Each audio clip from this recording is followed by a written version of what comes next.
गोपालगंज नाम का एक सुंदर और शांत गांव था, जहां चारों तरफ हरे भरे खेत और छोटे छोटे मिट्टी के घर थे। इसी गांव के एक छोर पर श्याम नाम का एक सीधा साधा और मेहनती आदमी अपनी पत्नी अलीशा के साथ रहता था। श्याम गांव के चौराहे पर एक छोटी सी दुकान चलाता था। उस दुकान पर वह गोभी के कुरकुरे पकौड़े, केले के गर्मा गर्म पकौड़े और कई तरह के स्वादिष्ट देसी स्नैक्स बनाकर बेचता था।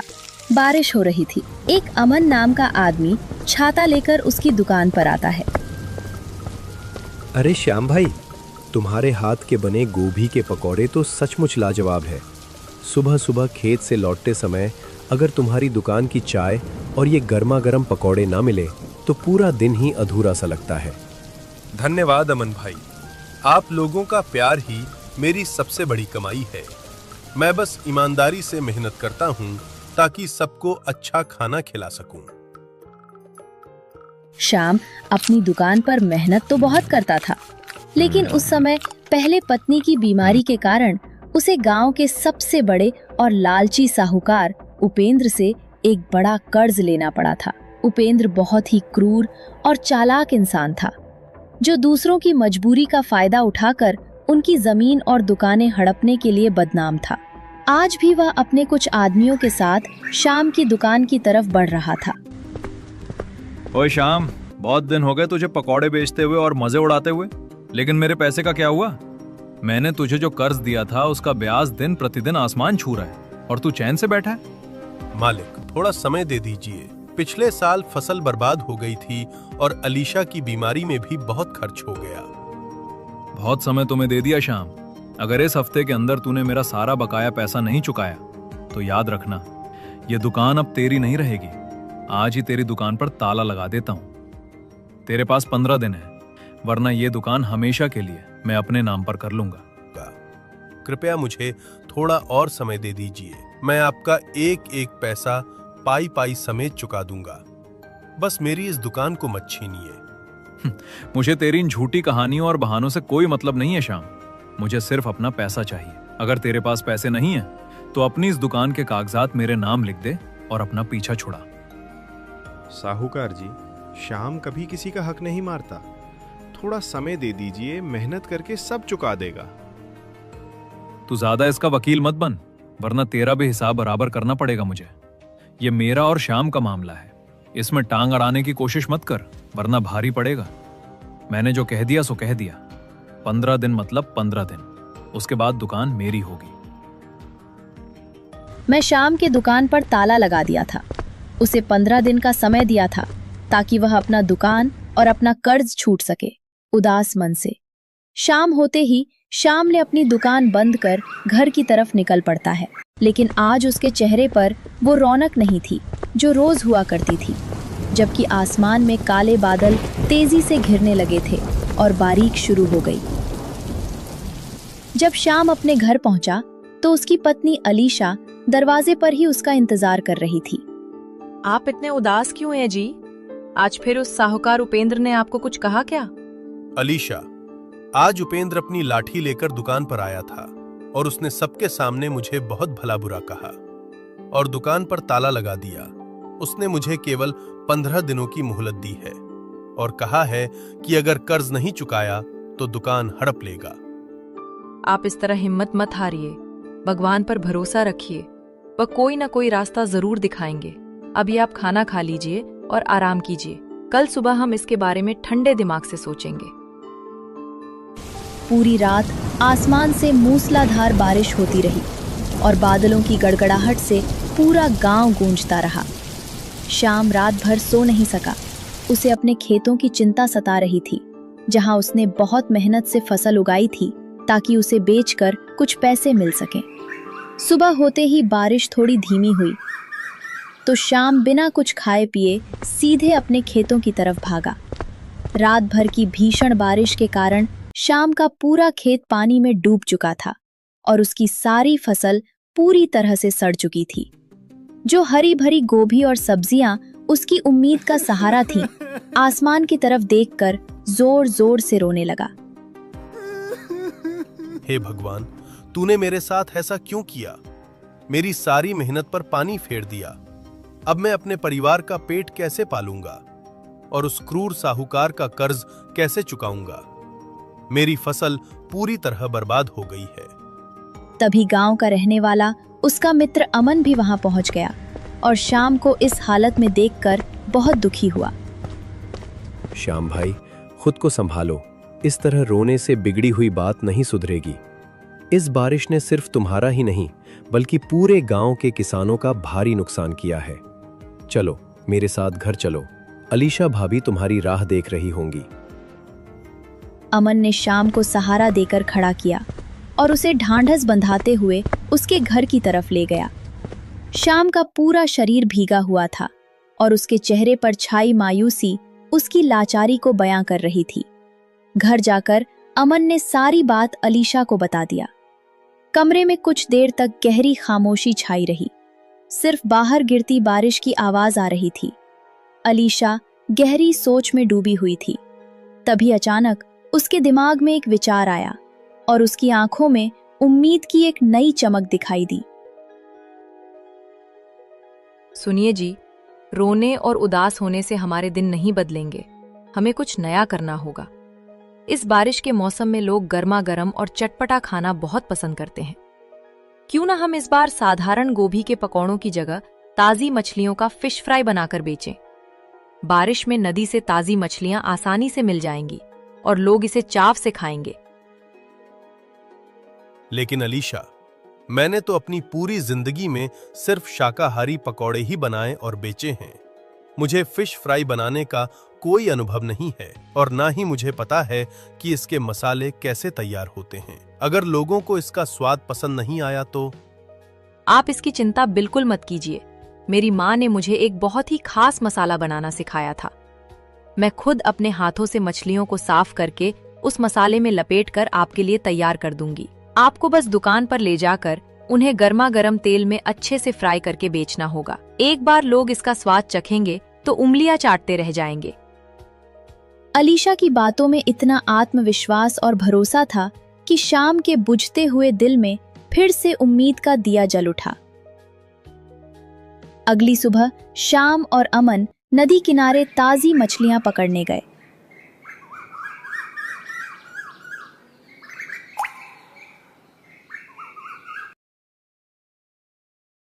अमन भाई, तुम्हारी मदद के बिना ये मछलियां पकड़ना मेरे बस का नहीं था। आज मेरी जिंदगी की एक नई शुरुआत होने जा रही है। मन में थोड़ा डर जरूर है। बस भगवान करे कि अलीशा की यह तरकीब काम कर जाए और हम इस मुसीबत से निकल सकें। तुम चिंता मत करो श्याम भाई, हिम्मत करने वालों की कभी हार नहीं होती है। भाभी के हाथ के मसालों का स्वाद पूरे गांव में कोई और दे ही नहीं सकता। घर पर अलीशा अपनी माँ के सिखाए गुप्त मसालों को तैयार करने में जुट गई। श्याम मछलियां लेकर घर पहुंचा, जहां अलीशा ने उन्हें अच्छे से साफ किया और मसाले के साथ मछली को मैरिनेट किया।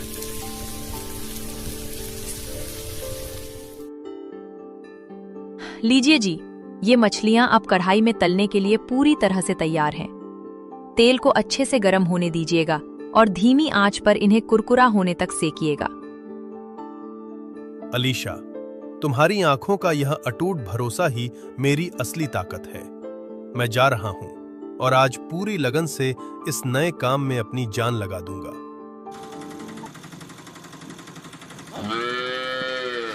उसका श्याम ने अपना एक फिश फ्राई का दुकान लगा लिया। जैसे ही श्याम ने कड़ाही के गरम तेल में मसालेदार मछलियां डाली, उनकी सोंधी और चटपटी खुशबू पूरे बाजार में फैलने लगी। सुगंध सूंघकर लोग दुकान की तरफ खींचे चले आए। वाह श्याम भाई, इस खुशबू ने तो अभी से मेरी भूख को दोगुना कर दिया है। मुझे सबसे पहले एक प्लेट गर्मा गर्म फिश फ्राई चखा कर देखो भाई। ये लीजिए अमन भाई, आपके लिए एकदम ताजा और कुरकुरी फिश फ्राई तैयार है। चखकर बताइए कि इसका मसाला और स्वाद कैसा लगा, क्योंकि आपकी राय मेरे लिए बहुत जरूरी है। उसके बाद अमन ने उसके कुरकुरे और स्वादिष्ट फिश फ्राई खाने लगता है। अरे वाह, ऐसा लाजवाब स्वाद तो मैंने आज तक शहर के बड़े होटलों में भी नहीं चखा। गांव के लोगों को ये हल्की हल्की बारिश के मौसम में ये फिश फ्राई खाकर तो मजा ही आ जाएगा। देखते ही देखते शाम की दुकान पर लोगों का तांता लग गया। लोग उसके स्वादिष्ट फिश फ्राई खाने आने लगते हैं। हल्की हल्की बारिश हो रही थी और लोग आकर उसके फिश फ्राई पर ही खा रहे थे। देखते देखते ये बात साहूकार उपेंद्र के कानों में पड़ जाती है।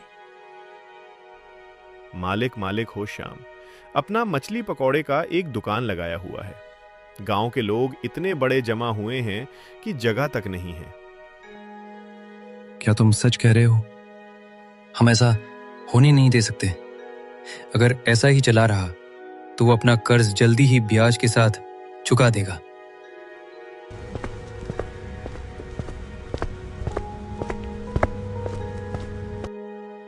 ओए श्याम, ये क्या तमाशा लगा रखा है तूने यहाँ बाजार के बीचों बीच?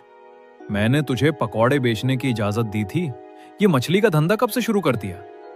अपनी ये दुकान यहां से तुरंत समेट और सीधे मेरे पैसे का इंतजाम कर। साहूकार जी, ये कोई तमाशा नहीं है, बल्कि मेरी मेहनत की ईमानदारी से की गई कमाई है। मैं आपके कर्ज का पैसा चुकाने के लिए ही दिन रात इतनी मेहनत कर रहा हूं। आप बस अपने पैसों से मतलब रखिए। मेरी दुकान पर आकर चिल्लाने की जरूरत नहीं है। तू मुझसे जुबान लड़ा रहा है श्याम? तेरी इतनी हिम्मत कैसे हो गई हमारे सामने? मुझे अपनी आंखों के सामने ये मछली की दुकान बिल्कुल नहीं चाहिए। उपेंद्र को तमाशा खड़ा करते देख अमन और बाकी गांव वाले श्याम के समर्थन में आ गए। उन्होंने उपेंद्र का विरोध करना शुरू कर दिया। उपेंद्र जी, यह आपकी सरासर गुंडागर्दी है और हम ये बर्दाश्त नहीं करेंगे। श्याम अपनी मेहनत से आपका पूरा कर्ज चुकाने की पूरी कोशिश कर रहा है। अगर आपने इसकी दुकान को छुआ तो हम सब मिलकर पंचायत में आपकी शिकायत करेंगे। अमन, तू बीच में मत बोल, वरना तेरे लिए भी अंजाम बहुत बुरा होगा, याद रखना। उपेंद्र गुस्से में पैर पटकता हुआ वहां से चला गया, लेकिन उसकी धमकी ने श्याम को फिर से डरा दिया। लेकिन श्याम बिल्कुल भी हार नहीं माना। उसने ठान लिया था, मैं तो पैसे जमा करके ही रखूंगा। ऐसे ही बिना डरे बारिश के मौसम में श्याम रोज मछली पकड़ कर लाता। उसकी पत्नी अलीशा मसाले के साथ मैरिनेट करती। श्याम उसे बहुत ही अच्छे तरीके से पकाकर लोगों को फिश फ्राई खिलाया करता था। अरे श्याम बाबू, तुम्हारा मछली फ्राई तो दिनों दिन मशहूर होते जा रहा है। मुझे तुम्हारी फेस मछली फ्राई इतने स्वादिष्ट है कि मैं तो हर 2 दिन में एक बार खाता ही हूँ। अरे भाई साहब, मैं इनके फिश फ्राई की नाम सुन के मैं तो दूसरे गांव से आया हूँ। भाई खिलाओ, तुम्हारे स्वीडिश फिश फ्राई खिलाओ। अभी देता हूं भैया आप लोगों को गर्मा गर्म फिश फ्राई। ऐसे ही बिना डरे बारिश के मौसम में श्याम रोज मछली पकड़ कर लाता। अगले 2 हफ्तों में श्याम की दुकान पर लोगों की भारी भीड़ उमड़ती रही।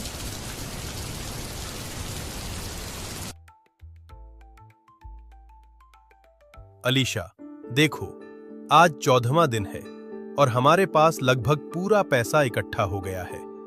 तुम्हारी इस अनोखी तरकीब ने सचमुच हमारे घर को इस बड़ी बर्बादी से बचा लिया। कल सुबह ही हम उपेंद्र का सारा कर्ज चुका देंगे। मुझे आप पर पूरा भरोसा था कि आपकी ईमानदारी और मेहनत कभी बेकार नहीं जाएगी। बस कल का दिन शांति से बीत जाए और हम उस लालची साहूकार के चंगुल से हमेशा के लिए मुक्त हो जाएं।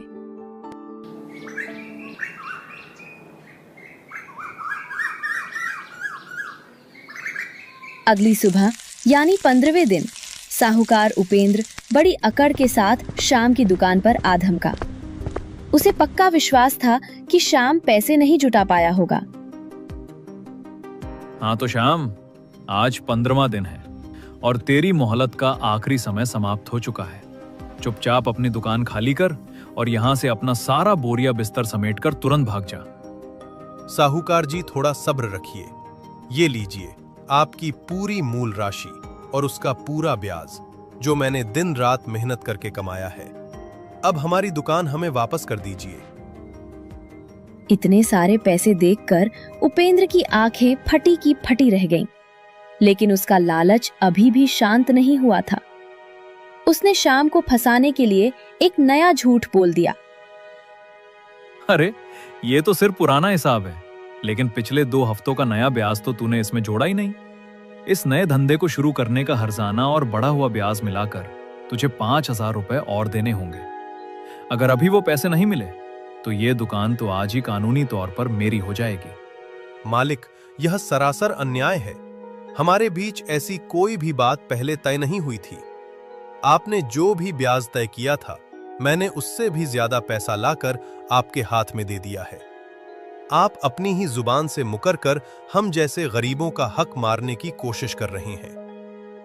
उपेंद्र की इस धोखाधड़ी को सुनकर वहां खड़े अमन और अन्य गांव वालों का गुस्सा 7वें आसमान पर पहुंच गया। अमन ने आगे बढ़कर उपेंद्र के सामने एक सरकारी कागज रख दिया। उपेंद्र जी, आपकी इस चालाकी को मैं पहले से जानता था, इसलिए मैंने पिछली पंचायत का लिखित समझौता संभाल कर रखा था। इस कागज पर सरपंच के दस्तखत हैं और साफ लिखा है कि तय किया हुआ ब्याज कभी नहीं बदलेगा। अगर आपने अब एक भी शब्द ज्यादा बोला तो हम सीधे पुलिस को बुलाकर आपको जेल भिजवाएंगे। अरे अमन, तू फिर से बीच में आ गया। तू हमेशा मेरा बना बनाया खेल बिगाड़ देता है। मुझे पुलिस का डर दिखाने की कोशिश मत कर। मेरा कोई कुछ नहीं बिगाड़ सकता। लेकिन ठीक है, आज मैं सिर्फ ये पैसे ही ले लेता हूँ और यहाँ से जाता हूँ।